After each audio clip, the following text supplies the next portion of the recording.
اور ابھی حالیہ دنوں میں پھر 20 جہازوں کا پاکستانی جھنڈے کے ساتھ کا انتظام کیا ہے، جو کہ انشاءاللہ اس کے لیے بھی آئندہ چند دنوں میں پیش رفت ہوگی۔ اسی طریقے سے پاکستان باقی ممالک کی طرح اس جنگ سے بہت متاثر ہو رہا ہے۔ ہماری اکانومی کے لیے پچھلے 2 سال میں آپ سب نے مل کر بے پناہ کاوشیں کی اور پاکستان کی معیشت کو میکرو لیول پر اس کو سٹیبل کر دیا۔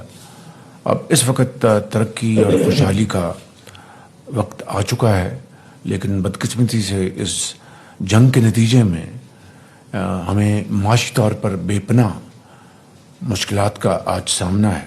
بڑی کاوشوں کے ساتھ الحمدللہ ہمارے جو 2 جہاز کھڑے تھے آبنائے ہرمز میں گزرنے کے لیے انتظار کر رہے تھے، وہ ڈپٹی پرائم منسٹر اور فیلڈ مارشل کی کاوشوں سے دونوں جہاز الحمدللہ وہاں سے گزر گئے، اور ابھی حالیہ دنوں میں پھر 20 جہازوں کا پاکستانی جھنڈے کے ساتھ کا انتظام کیا ہے، جو کہ انشاءاللہ اس کے لیے بھی آئندہ چند دنوں میں پیش رفت ہوگی۔ جو ہی جنگ کے سائے منڈانے لگے میں نے یہاں پر میٹنگز کی، اور پھر ہماری ٹیم چاروں صوبوں میں محترم وزراء اعلیٰ سے انہوں نے جا کے میٹنگز کی۔ لاہور میں چیف منسٹر پنجاب مریم نواز صاحبہ سے، سندھ میں شاہ صاحب سے، کے پی اور بلوچستان میں جا کے، اور پوری ان کو صورتحال کی آگاہی کی۔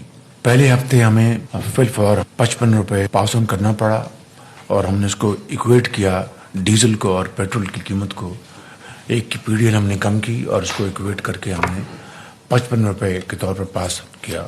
پاکستان کے محنتی دہقاں، مزدور، دکاندار، ان کے لیے بے پناہ ایک معاشی بوجھ تھا جو کہ انہوں نے ایبزارب کیا۔ اللہ تعالیٰ کے فضل و کرم سے آپ کی سب کی اجتماعی اور بھرپور کاوشوں سے ہم نے وقت کے اوپر ہم نے یہ ساری چیزوں کو جانچا، ڈیبیٹ کیا، اور اس کے لیے ہم نے اقدامات اٹھائے۔ کیبنٹ کی 2 مہینے کی تنخواہ جو ہے وہ انہوں نے والنٹریلی انہوں نے سرنڈر کی۔ تیل کی جو کنزمپشن ہے اس میں 50% کی کٹوتی لگائی۔